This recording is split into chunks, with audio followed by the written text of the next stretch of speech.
Ne poursuis pas. Attire. Ce qui t'appartient te trouvera tout simplement.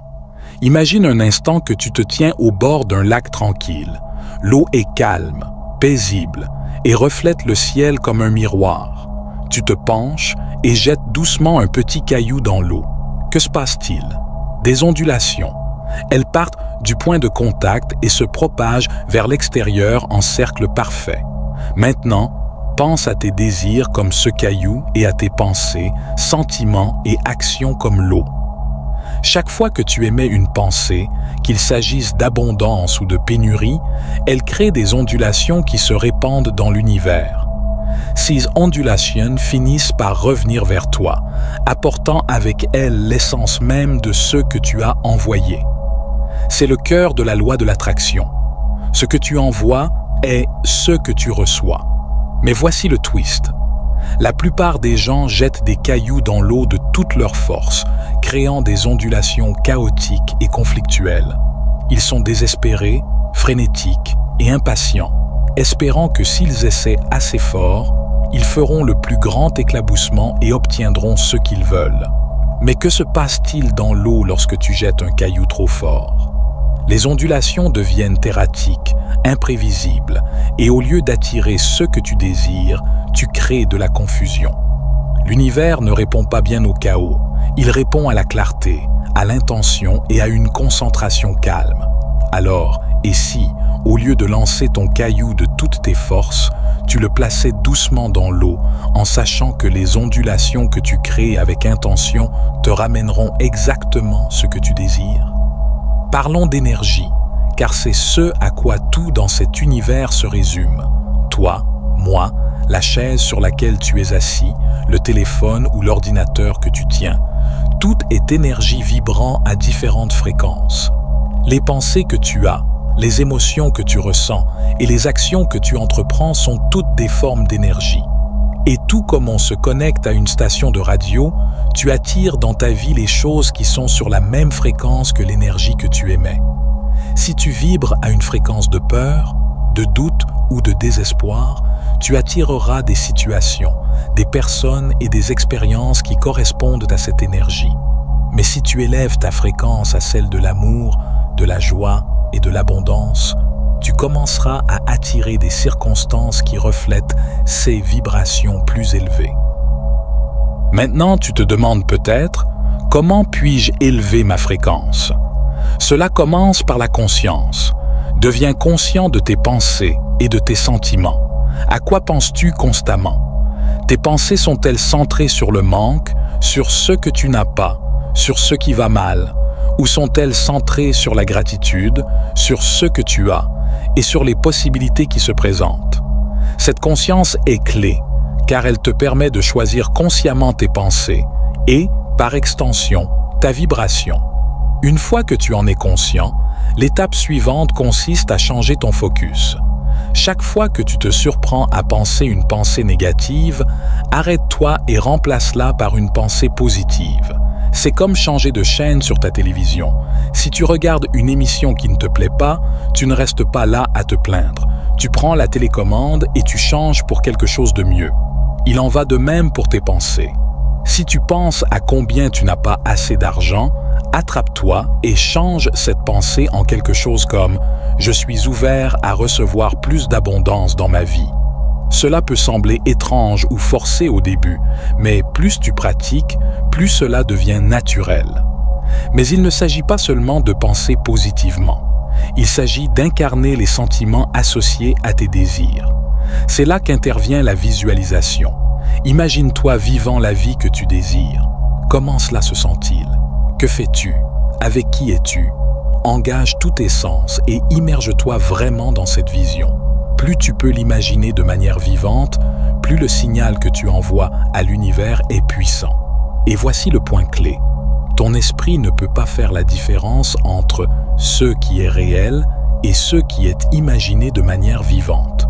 Lorsque tu visualises avec émotion, ton cerveau et ton corps commencent à s'aligner sur cette réalité et tu commences à attirer les circonstances nécessaires pour que cela se produise.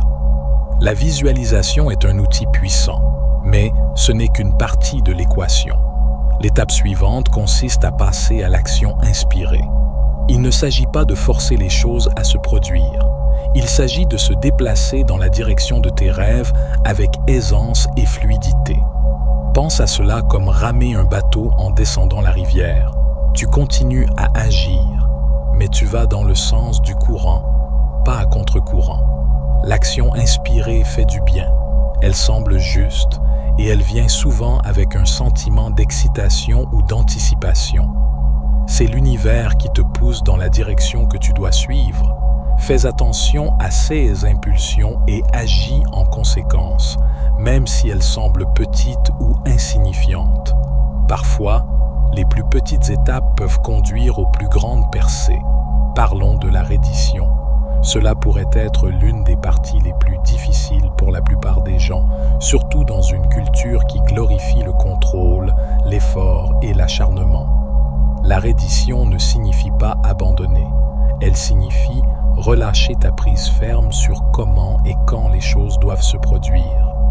Il s'agit de faire confiance à l'idée que l'univers veille sur toi et qu'il travaille pour arranger les choses en ta faveur, même si tu ne peux pas le voir pour le moment. Lorsque tu te rends, tu dis « Je fais confiance que ce qui est destiné pour moi ne me manquera pas ». Cette confiance ouvre un espace pour que des miracles se produisent, pour que l'inattendu se déroule et pour que les choses viennent dans ta vie de manière que tu n'aurais jamais pu planifier. Mais soyons réalistes un instant.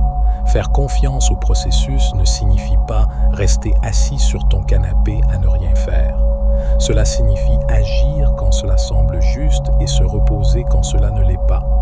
Cela signifie suivre ton intuition, même lorsque cela n'a pas de sens logique. Cela signifie être en harmonie avec le flux de la vie et savoir quand pousser en avant et quand lâcher prise. Cette danse entre l'action et la reddition est l'endroit où la magie se produit. C'est là que tu t'alignes sur le flux de l'univers et où les choses que tu désires commencent à couler sans effort dans ta vie. Et voici quelque chose de crucial à retenir. Tout ce que tu désires n'est pas nécessairement destiné pour toi. Parfois, ce que tu penses vouloir n'est pas ce qui est le mieux pour toi. Et l'univers, dans sa sagesse infinie, te redirigera vers quelque chose de mieux. C'est ici que la reddition entre vraiment en jeu. Lorsque les choses ne se passent pas comme prévu, au lieu de résister ou de te sentir frustré, fais un pas en arrière et demande-toi, qu'est-ce que cela essaie de m'enseigner? Quoi d'autre pourrait être possible? Parfois, les détours sont là où se trouvent les vrais trésors. Il s'agit de faire confiance que tout se déroule exactement comme il se doit, même lorsque cela ne correspond pas à tes attentes. Parlons aussi du rôle de l'intention. Ton intention est la force motrice derrière tout ce que tu fais. C'est le pourquoi derrière tes désirs. Voici un autre concept puissant, le détachement du résultat. Cela peut sembler contre-intuitif, surtout lorsque l'on t'apprend à te fixer des objectifs et à travailler sans relâche pour les atteindre. Mais voici le problème. Lorsque tu es trop attaché à un résultat spécifique, tu fonctionnes à partir d'un endroit de peur, de manque, de « j'ai besoin que cela se produise pour être heureux ou réussir ».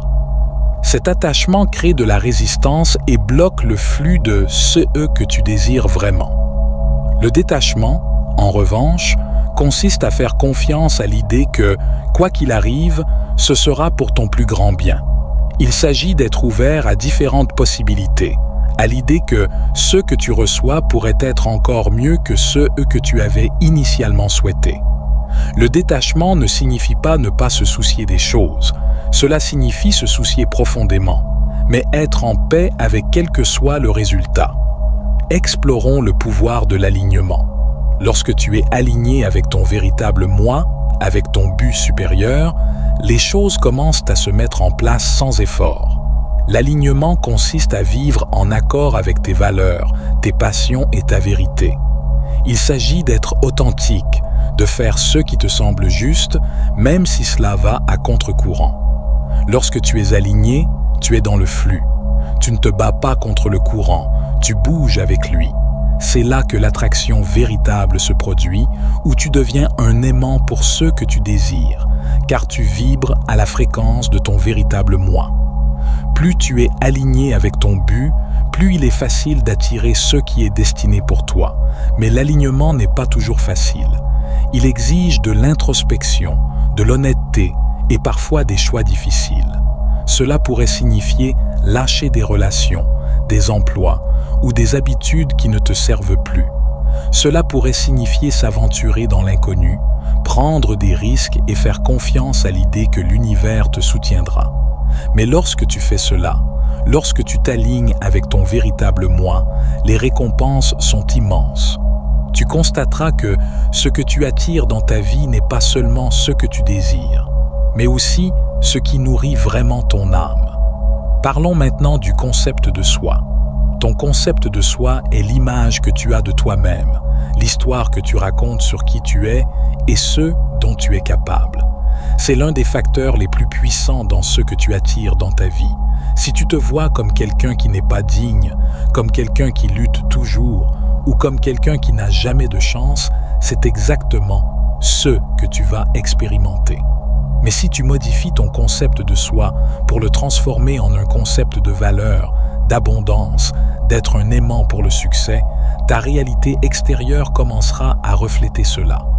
Il ne s'agit pas d'arrogance ou de prétendre être quelque chose que tu n'es pas. Il s'agit de reconnaître ta valeur et ton potentiel inhérent. Changer ton concept de soi n'est pas un processus du jour au lendemain, mais cela commence par les histoires que tu te racontes. Fais attention à ton dialogue intérieur. Te critiques-tu constamment? Doutes-tu de tes capacités ou t'attends-tu au pire? Où t'encourages-tu? Crois-tu en ton potentiel et t'attends-tu à ce que de bonnes choses se produisent? La façon dont tu te parles est importante. Elle façonne ton concept de soi et, par extension, ce que tu attires dans ta vie. Commence à te raconter une nouvelle histoire, une où tu es le héros, où tu surmontes les obstacles, où tu réalises tes rêves. Plus tu racontes cette histoire, plus elle devient ta réalité. Enfin, parlons de l'importance de la patience. Dans un monde qui exige une gratification instantanée, la patience est devenue un art perdu. Mais la vérité est que tout arrive au moment divin.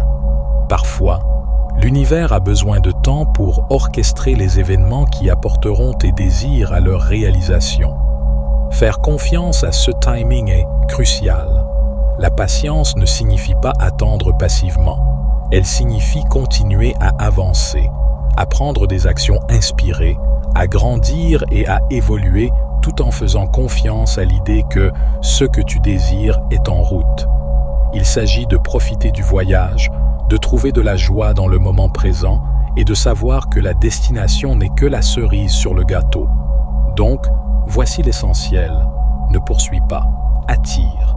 Lâche le besoin de forcer les choses à se mettre en place.